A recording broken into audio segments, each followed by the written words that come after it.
Allen Company and Big Al will be at the I-80 Truckers Jamboree. See you there.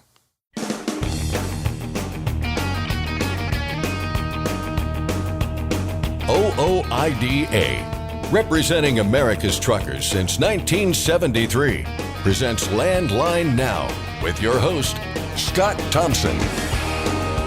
Thanks for joining us. Scott here, keeping the seat warm for our host Mark Reddick for a few days. And we're looking at a busy Monday for you. In just a moment, we'll turn toward Washington, D.C., where lawmakers are trying to come to an agreement on a budget deal. And while that's typically boring, there are a few trucking-related issues we're keeping our eye on, including a new proposed fee for truckers that just got the boot. Bryce Mungen, OIDA Director of Legislative Affairs, will break that down for us. After that, the warnings about lease purchase agreements are clear, and they come often with good reason.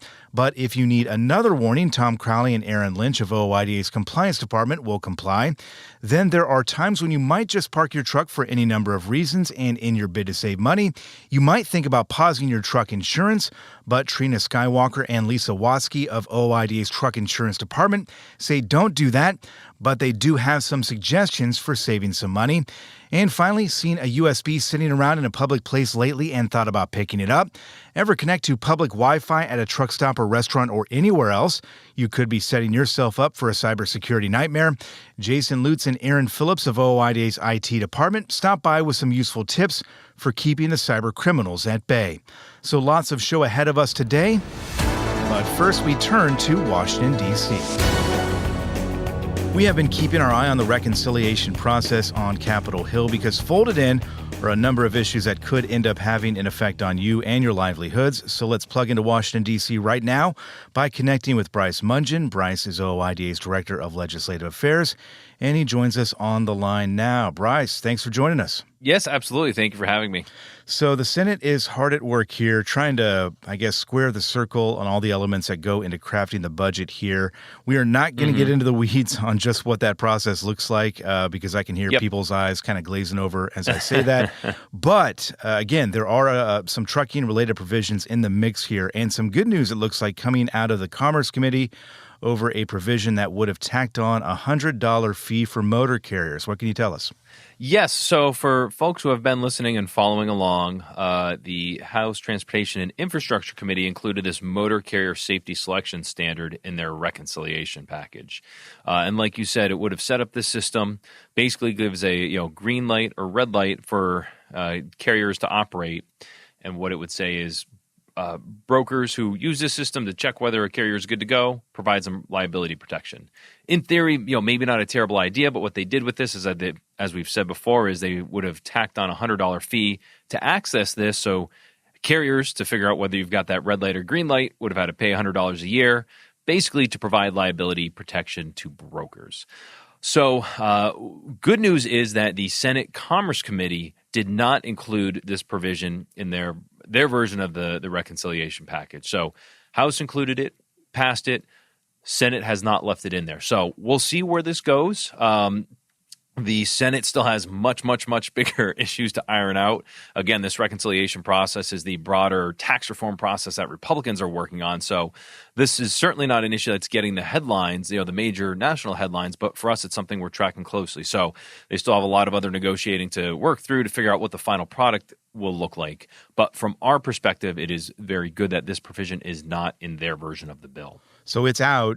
It doesn't necessarily mean it won't come back at some point in some other version, or is it pretty much dead at this point? Which way do you see it kind of going? Yeah, I would say it at this point, it's probably less likely that it gets into a final version because I think the process that they're hoping for now is the Senate will take their bill. They're kind of looking at the House bill. They're going to take their bill, pass something, and put it back to the House. So if it's not in the Senate bill, if it's not in the version that passes the Senate, I would think it's unlikely that the House is going to make changes and specifically changes that re-add this. We can never say for sure with everything that goes on, but it's less likely now that it's in the final version of the bill, I would say. All right. So good news there, it looks like, at least as we stand right here. I want to ask you about the emission standards that were imposed under the Biden administration. They are no secret here on the chopping block. But I'm seeing some mixed signals coming out of the Senate Environment and Public Works Committee. What are they talking about? And I suppose what does it look like in, moving forward here? Right, and so the Senate Environment and Public Works, or EPW committee, their portion of the bill would roll back new emission standards for light and medium duty vehicles, but it does not include a rollback of the heavy duty vehicles, the greenhouse gas emission standards. It's not entirely clear to us why it was only on the light and medium duty side, did not include the heavy duty. We know that the Trump administration has said that they're planning to roll these back on their own, so this is certainly not the last word on this issue. And again, with a bill with this many moving parts and just so many different types of policy in it, it's hard to know exactly why some things made it in and some things didn't. There's, certain other kind of scoring. And by scoring, I mean whether or not policy provision raises money or spends money, that sort of thing. So it's hard to know why, but something we're keeping an eye on and just something notable for our industry in this legislation. Yeah, I think it's safe to say that the Trump administration is not going to be moving forward with these. Correct. As you point out, Yes. it kind of makes you scratch your head a little bit, because this would be an obvious place to put that in to get it out, I suppose, too. I know you and your colleagues there in the D.C. office have been working hard on getting an overtime pay provision for employee drivers into the mix in one way or another there. Any talk on that with regard to the budget here? Right now, no real firm updates to share. I will say that we have been reaching out to senators to try and generate interest to repeal the existing exemption for truck drivers, the overtime exemption, to make sure that they would qualify for the no taxes on overtime provision that's in the House's bill, but it's not clear what approach the Senate is going to take. They may make some tweaks to that no taxes on overtime provision more generally, and we'll be talking to them to again stress the importance that if you do have no taxes on overtime, depending on how it's structured, truckers, employee drivers' wages will not be eligible for that no taxes on overtime, even if they do get it now. But we know that's a very small number of drivers out there relative to how many drivers are out on the road. So the most important thing they still need to do is repeal that exemption so that drivers get overtime and that it would be exempt from taxes. So that's the one plug I would certainly say for listeners is to reach out to your senators to as you're engaging in this, let them know about this overtime issue, because that's one of the big outstanding issues that's in this legislation from our perspective. Yeah, and not the end of the road if it doesn't get into this legislation. Obviously, there is separate legislation out there that could, gain some traction there. But this is one of these issues that I think is interesting to watch and see how people are reacting to it there on Capitol Hill. With regard to the overall process here, the timeline's pretty short here, right? They've got to kind of wrap this stuff up pretty quickly. Yes, they say they want to. I mean, technically there's no absolute firm deadline that's coming up immediately, but the plan that they've put forward is getting it done by July 4th. This is in part, this gets into the bigger considerations, but Congress needs to act on the debt limit to basically extend or expand Congress's and the government's borrowing authority. So that's something that they have indicated they want to include as part of this process. So if they want to do that, they've set the deadline of July 4th.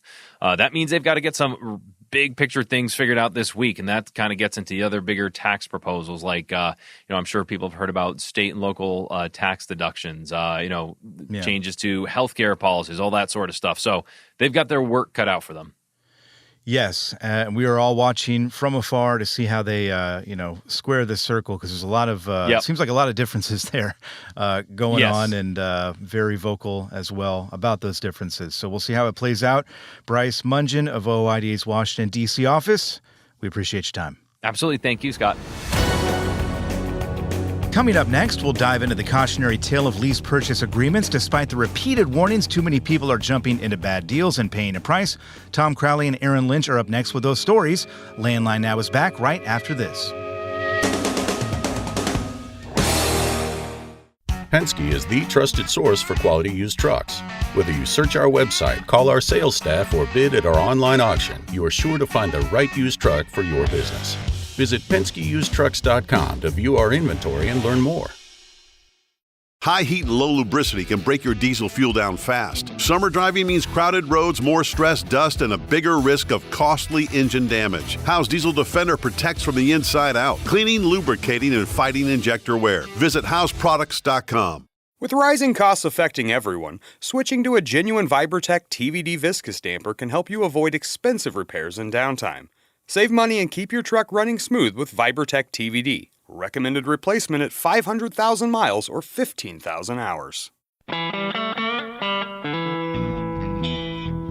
Landline now. Welcome back.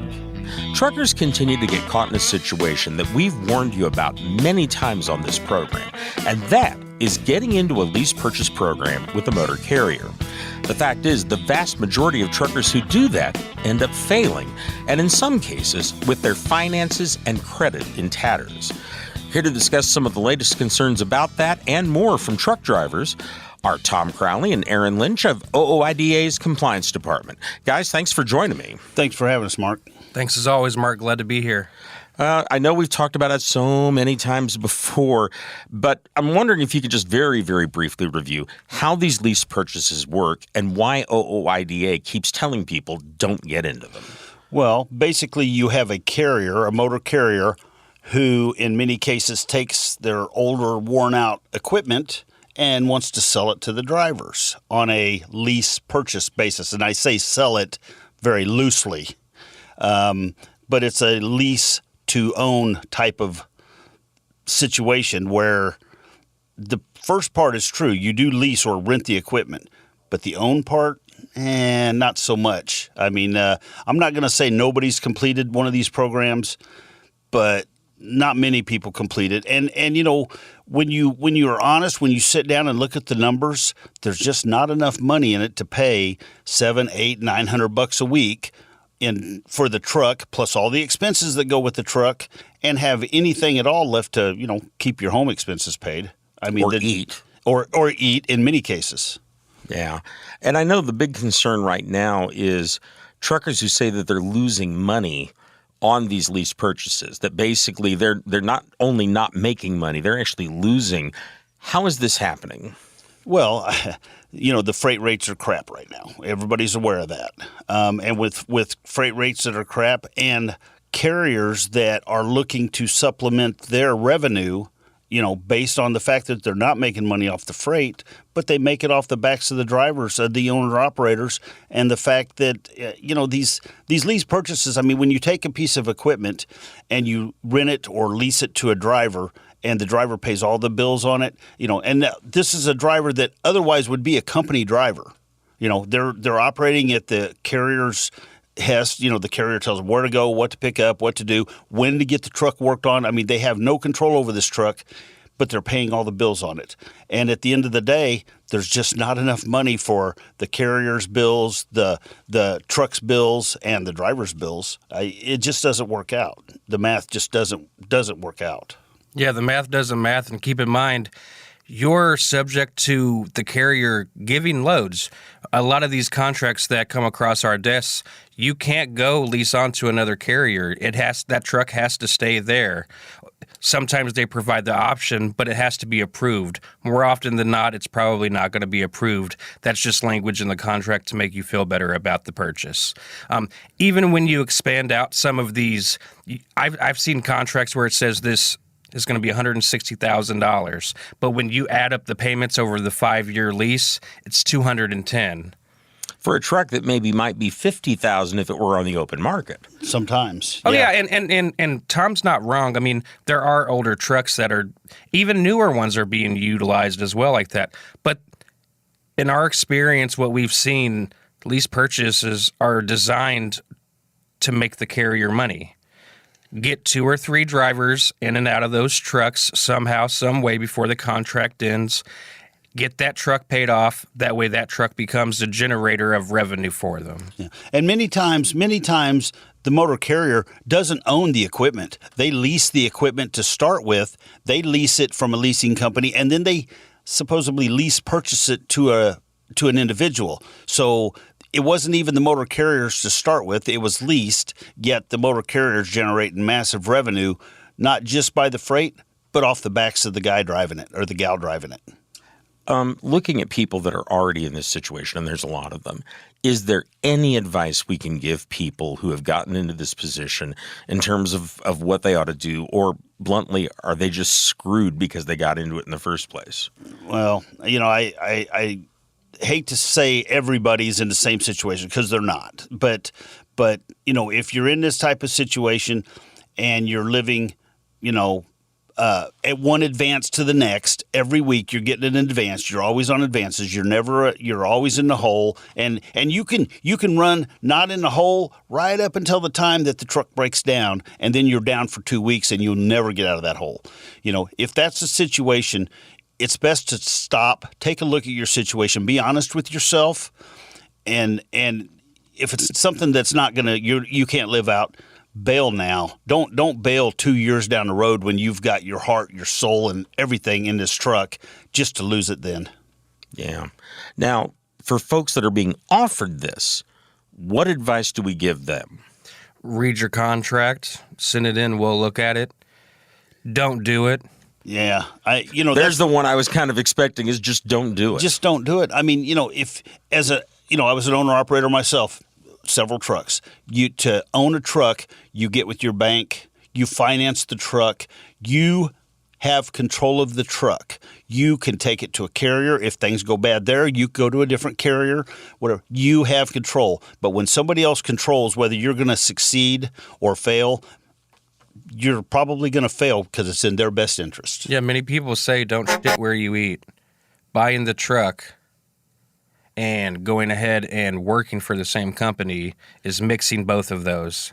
And a lot of times that doesn't work out for the better. Most of the times it does not work out for the better. And there's going to be guys and gals out there that are going to tell you, well, I did 2 or 3 successful, or I love my lease purchase. They're out there. You got to let somebody walk away with the truck. Otherwise, your business model is awful. In any Ponzi scheme, the person at the top is actually making money. Yeah. Right. You got to let somebody walk away from the top and leave good Google reviews. Otherwise, you have no program and you can't prolong the money you make. Okay. Well, guys, I want to move on to another topic here because we've just got about half of our segment left. And, Tom, this is one you brought up that has been a very, very recent concern. And this involves loadout trailers. And before we jump into it, I'm sure there's a lot of folks out there that don't know what we mean by the term loadout trailer. Can you explain that? Yeah, Mark, this is one that really pisses you off. This is a loadout trailer. This is, these brokers have trailers that need to be moved around. And so they advertise them on these load boards or wherever to have them moved and say that, hey, you can move this trailer for us for this small dollar amount, very small dollar amount. But the benefit is you can use it to put one of your own loads or your customer's loads on and, take it over there and deliver it. And then you can make money without owning a trailer. Sounds like a good deal. It's not a good deal for you. It's a good deal for some that own the trailer, maybe the brokers, but it's not a good deal for the motor carriers. Well, and you had a particular case recently involving a guy that was hauling a reefer trailer, I guess. Walk us through what happened to this person. This fella, he got a trailer from a place in Texas to take it to California and to relocate it to California. It is a reefer trailer. So he said, okay, now you're doing this for a very small amount. The trailer, they're going to pay him just a couple $100 to move the trailer, but he can put a load on it and carry the load. And you flash back to the old days when we used to build LTL loads all the time, and you could really make some money that way. Well, brokers have put a kibosh on that, but anyway, that's another story. So he finds a load to put on this reefer trailer. He goes and loads it. Now, this is a high-value medical load. And this is with a broker that he has worked with in the past. Everything's good. Goes and picks this product up, has it on the trailer. 2 hours down the road, the reefer quits working. Now, this is a product that has to be temperature controlled, must be high value. So he pulls over, tries to get a hold of the loadout broker, and he gets a hold of him. And that guy said, well, let me check with the owner. And so hours and hours and hours go by. The guy's watching the reefer temp go up. He goes ahead and takes it to the Thermo King out of his pocket because he can't get a hold of anybody. He pays to get this unit fixed, just under $2,000. Yeah, but he has a high dollar medical load on there, so he pays to get it fixed. Takes off down the road. The next day, he finally gets a hold of the loadout broker again, and the loadout broker says, "No, they don't want to pay for nothing. Just take it back where you picked it up." And he's like, "Well, wait a minute. I've got a load on here." And the loadout broker, that's not his concern. He doesn't care. So they're telling him to take it back where he's concerned. He's on his way to California because he's got a deadline to meet with this product that's on there. He's going to lose money on this whole deal all the way around. And he has no reefer breakdown insurance. The guy is really pissed off and upset, and he's like, "Well, hey, I was supposed to move a reefer, an operational reefer." I said, "The loadout people, they don't care. They are unconcerned." And then we got to talking about the details on this, and he was going to get like $200 to move the trailer, but his big money was supposed to come off the fact that he had a free trailer to use to move this product. And I can guarantee the folks that the broker for that medical load, they do not care, what your situation or circumstances. They want it there, and they want it cool, like it's supposed to be, temperature compliant. I mean, this old boy, he's going to lose his ass on this. And I asked him, I said, why would you agree to move a trailer for a couple $100? He said, because I knew I had this load I could put on it. And this one's going to bite him hard.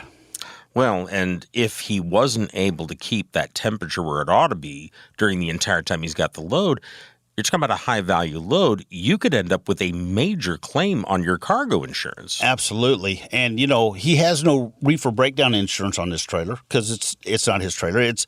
This one, he did what he had to do, and I could understand. He had to pay out that money. He had to keep that product cool.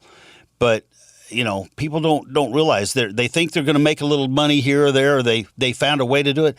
You gotta consider all options. And some of these loadout trailers. I've got several more situations where these guys haul these loadout trailers and get to the end, drop them, and several months later get a claim on one because the next guy that goes to pick it up or guy or gal that goes to pick it up finds something wrong with it. Well, you're the last one that hauled it before them, so they put the claim back on you, cross-collateralize, and take your money that's coming from loads that you just hauled last week. You talk about some crap that really gets under your skin. And especially as these brokers are, it's the motor carriers that do this stuff.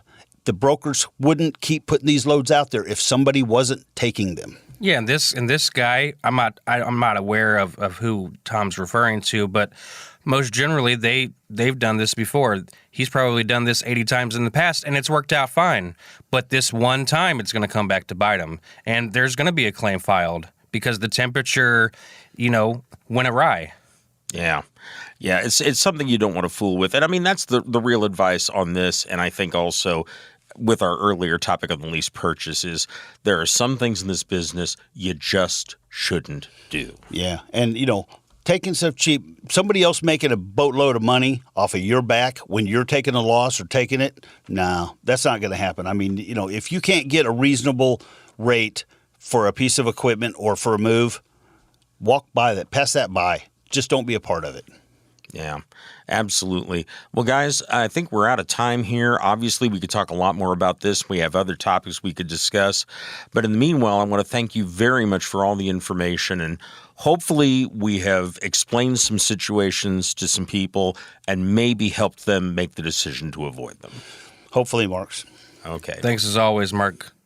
I've been talking with Aaron Lynch and Tom Crowley of OOIDA's Compliance Department about a couple of situations that you just want to avoid. And folks, if you find yourselves in a situation, if you have a question, or if you even have a question about business, contracts, regulations, call the Compliance Department.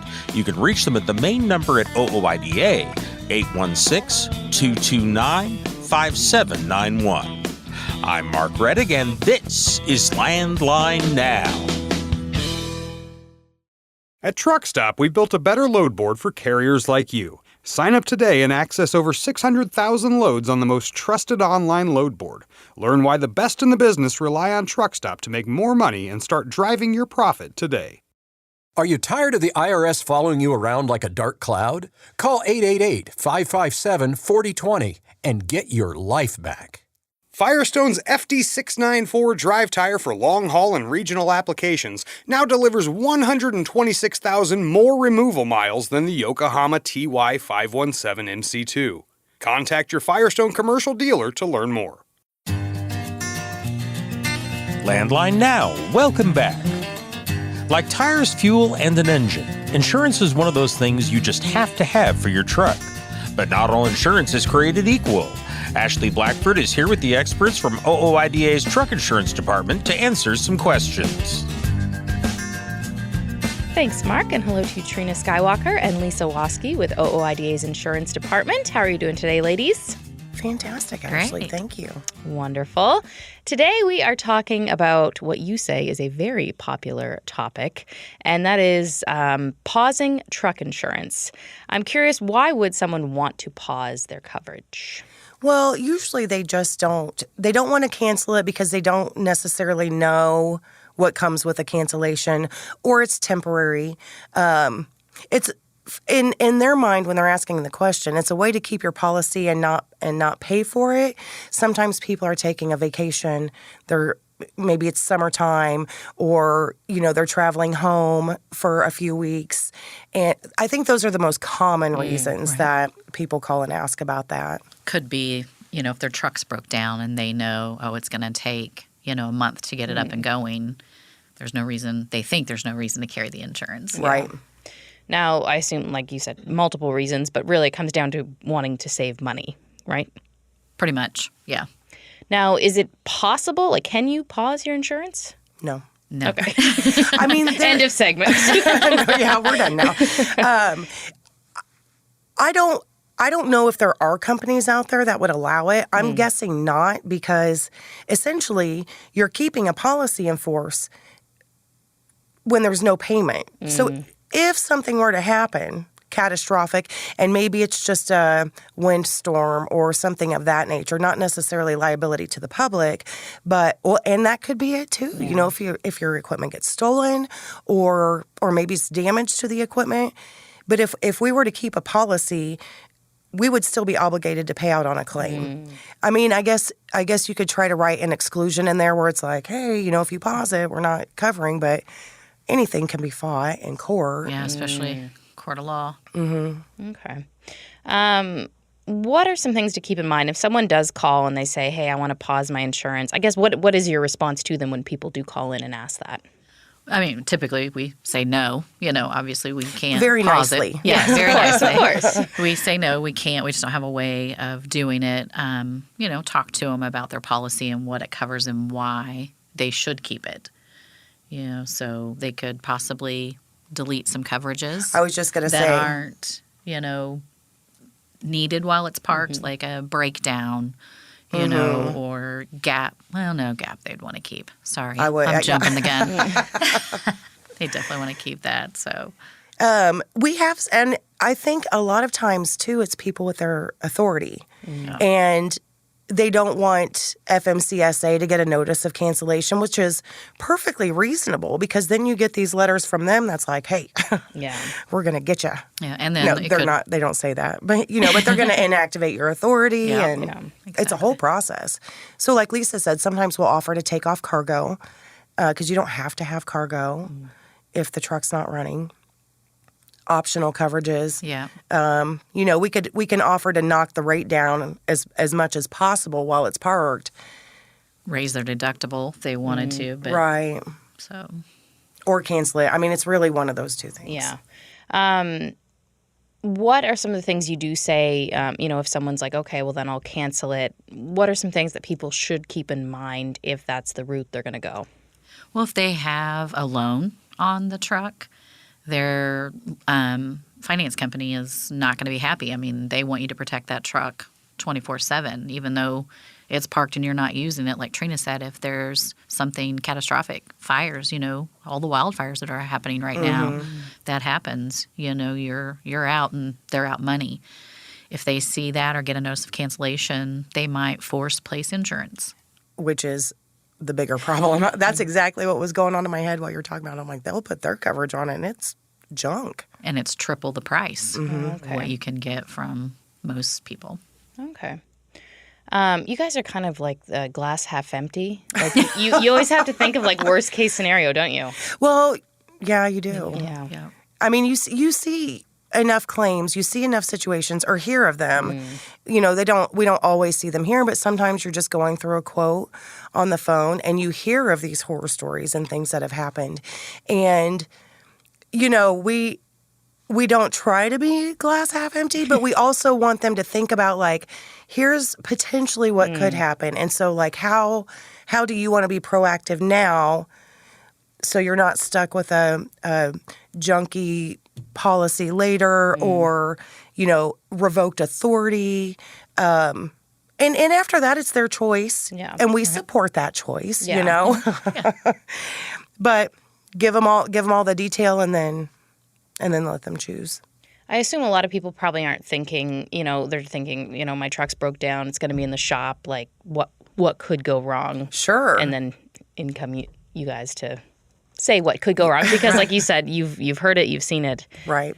Has anyone ever canceled and then forgotten to rewrite their policy when they've gotten back out on the road? I'm sure. I know I've seen that. There have been cases where I've seen they will delete some coverages, you know, keep some stuff active, but they'll delete those optional coverages. The cargo. Right. And then get back out on the road and forget to call and re-add that.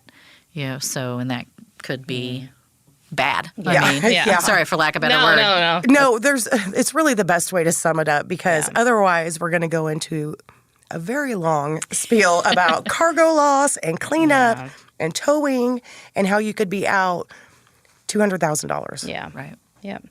Glass half empty. Exactly.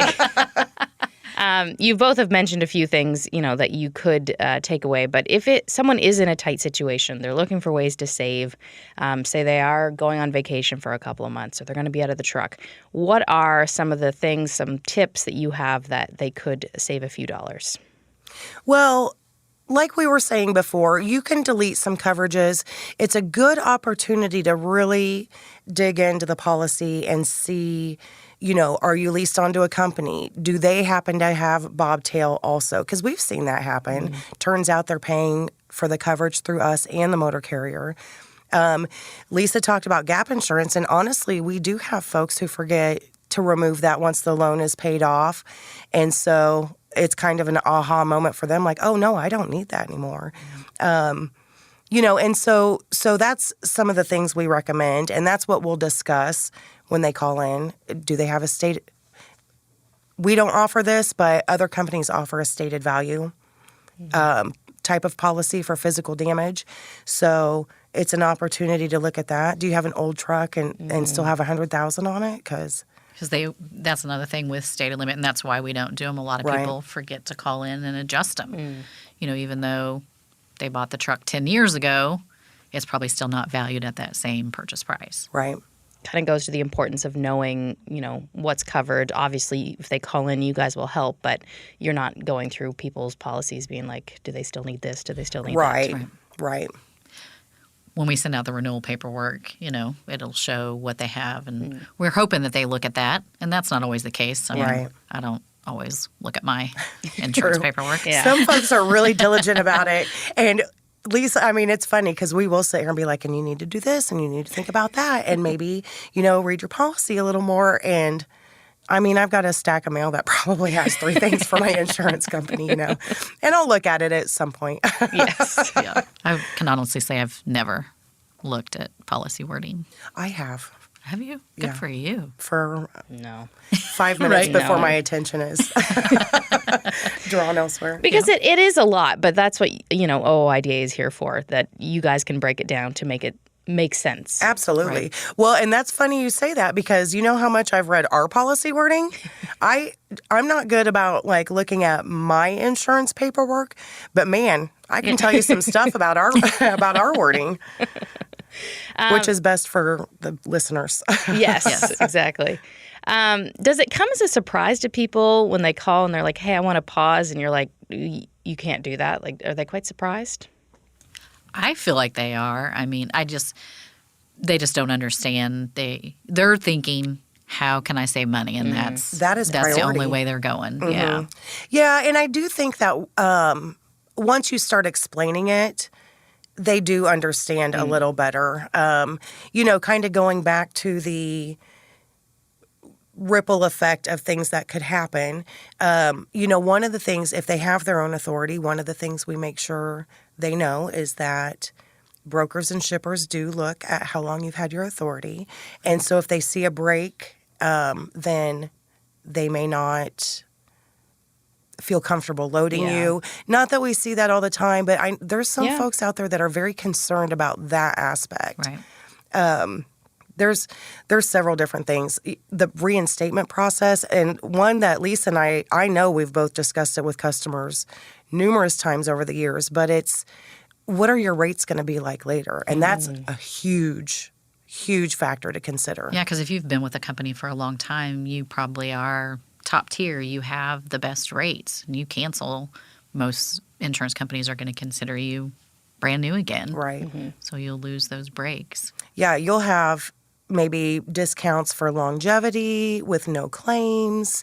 I don't know that any of them are called loyal customer, but that's essentially what it is. You've been with us for 10 years. You haven't had claims. They're going to look at that at renewal. And so, like Lisa said, if you cancel that, it's possible you're going to be paying a much higher rate.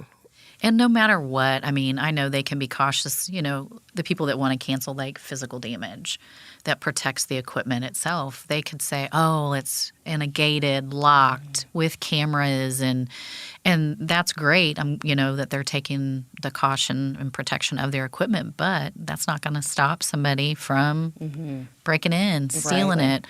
It's not going to break stop a tornado, anything like that. Anything can happen. You can prepare. Yeah. But that's why you carry insurance to protect it. Well, and like you said earlier, maybe it's in the shop, and we've had that conversation too. They're like, well, the shop's liable. Well, typically, yes. But part of having insurance, and I don't think a lot of people think about it this way, part of having insurance is having representation. And so if they are liable and maybe they're trying to get out of it, or maybe they have a clause like, well, unless this happens and then it's not on us, number one, you have that insurance policy to fall back on, yes. And number two, you also have some sort of representation where your insurance company says, oh, no, they're paying. Yeah. Yeah. They're going to pay, and they will kind of help you fight that battle. Now, say if I have insurance coverage and I say, you know what, let's cancel it. And then 2 months later, I call you back. We have to start from scratch? Yeah. You're not saving my file on your desktop? We may have some of the information on file, but you have to go through the whole process again. Yep. Well, and we actually do have to verify everything. Yeah. And we've had that call too. People will call back to write their rewrite their policy.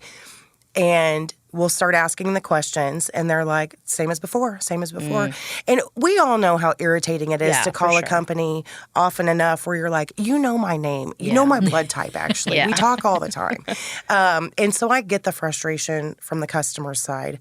From the insurance company side, we've seen numerous where we tell them, I'm so sorry, we're obligated to go through this again. Yeah. And then we'll verify a driver, and they're like, oh, no, that's changed. Or maybe address change or something like that. So don't have a lien holder anymore. Right. Something along those lines. All right. Ladies, very helpful information. Thank you so much. Thank you. Thank you. Our thanks to Trina Skywalker and Lisa Waske of OOIDA's Insurance Department. If you have any questions about insurance, you can call 816-229-5791. For Landline Now, I'm Ashley Blackford. We'll be back after this.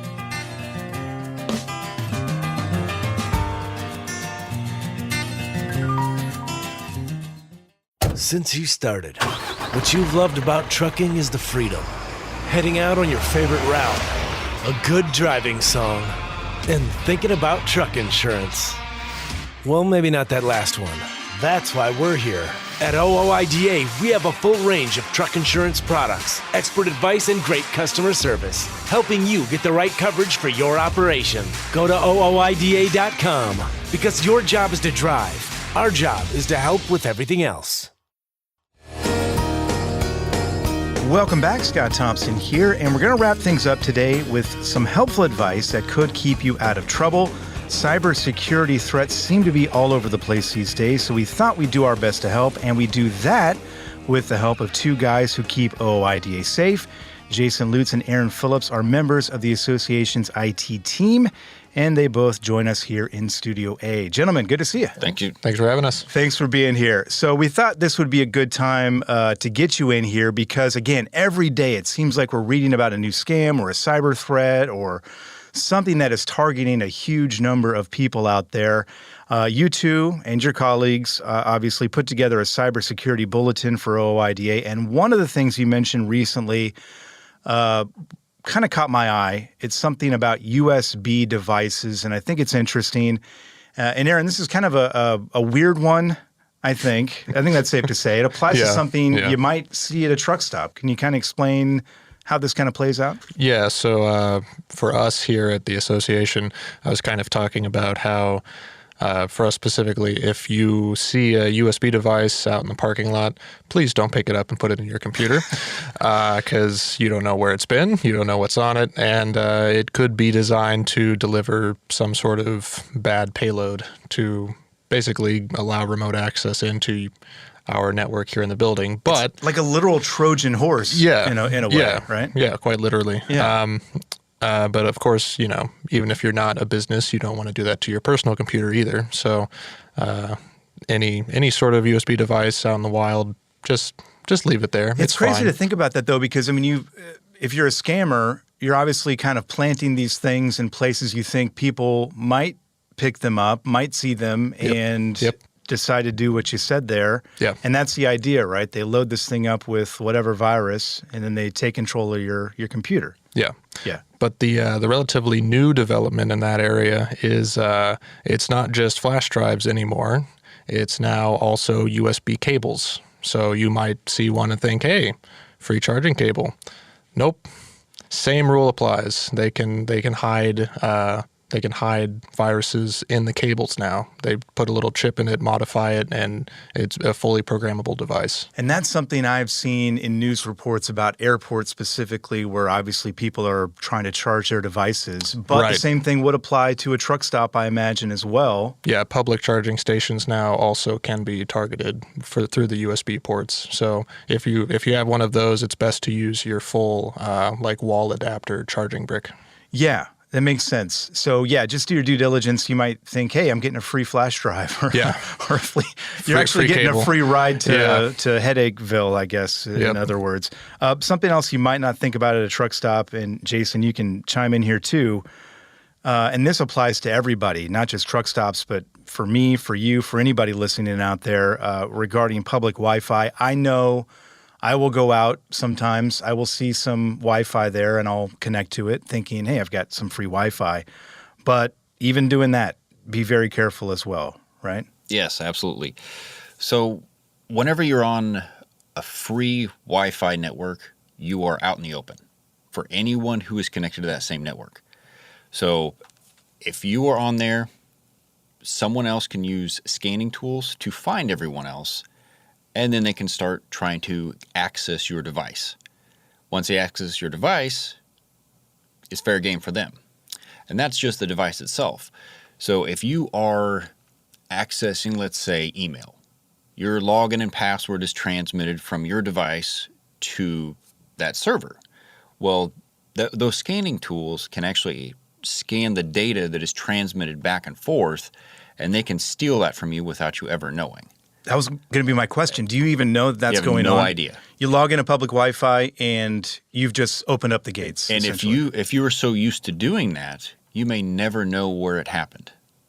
If you absolutely need to be on a public Wi-Fi, you need to make sure you have a firewall, an antivirus, and any other possible tool that can help you. Multi-factor authentication would be a good idea as well. But preferably don't use it at all. If you have, let's say, a cell phone with your own data source, use it. Don't use public Wi-Fi unless you have protection on your device. And that goes for Any public Wi-Fi, right? Any That goes public for a Wi-Fi. coffee shop, fast Anything food at all. restaurant. Because any of those, okay. Let's say you're sitting in McDonald's and all you're doing is checking your email. Somebody could be out in the parking lot doing all kinds of stuff that you have no idea about. So it's best to just simply not use it or have a good security package that's going to encrypt your data, protect your device, and so on. And you'd have no idea, again, that was happening until what? I mean, the first sign would be that you're hacked. Exactly. Okay. Whether you're hacked, whether it's the device, whether you can't get into your email or your bank account, and it may not happen for hours, months, years, because that data sometimes is stolen and then sold on the black market for whoever wants to use it and, well, basically destroy your life. Yeah, and that's wild because I myself, and I know plenty of people out there, do this, right? I mean, even if you go into again, you said McDonald's one time and you connect to the Wi-Fi there, the next time you go there, it automatically connects again, and you're not even realizing that you're opening yourself up again for absolutely all those bad actors out there. And there are a lot of them these days, unfortunately, as we've kind of talked about here. That is one issue in terms of letting people in. And I think that's a relatively easy way to let people in. And again, you don't even realize it. Another one that's happening, and we talk about this all the time, and you guys email about this all the time, and I see news articles all the time about phishing scams. Yes. And they are everywhere, and these are also really easy to fall for. Even if you think you're following all the steps and looking for everything that you need to look for, this is a big thing these days. Can you talk a little bit about how this is evolving and what exactly you're doing with the phishing scams if you become a victim or make yourself a victim, I guess? Right. For phishing, mainly the goal is to get you to turn over information about yourself or your company, if it's a company email. So the main point of phishing is to hack you, the person that they're talking to get you to let them in and get information out through you. So that's why it's so important, and why it's so important for everybody to be aware that can happen, and be aware of the different things that can be done to get you on the phone or emailing them back or however they're trying to communicate with you. Yeah, and as a truck driver, this is, especially important because your email a lot of times becomes public record. As soon as you get your authority, you start getting a ton of emails and phone calls and everything on down the line. And it can be real easy, and people get tripped up by this all the time, thinking that an email is legitimate and thinking that you need to do something to keep your business going, when in fact it becomes something else. Real quick here, and we're short on time, unfortunately, but just the tips that you have to make sure people are staying safe out there with phishing scams. Well, first off, if you're not expecting an email and you receive one for changing your password, don't click anything in it. Red flag, yeah. Exactly. Go directly to the website and then change your password if you don't feel comfortable. But don't click anything in an email if you are not expecting it. Yeah, that's simple. And think twice before you click on links, before you open up files, right? Simple things that you can do. Again, it's hard because we get so many emails, and especially as a trucking professional, you get a lot of these and you think that I need to do this for my business. But just think twice, do your due diligence. We've hit a lot of topics here. Phishing scams, we talked about the USB, don't pick them up, don't put them in your computer. And then also with public Wi-Fi, just don't get on there. So solid advice. We're going to keep having these conversations over time to kind of make sure that people are doing what they can to protect themselves. But Jason, Aaron, we appreciate it. We'll talk to you again soon. We appreciate it. Thanks, Scott. Thanks. Our thanks to Aaron Phillips and Jason Lutz of the OOIDA IT team. And our thanks to you for listening to Landline Now. We're back tomorrow.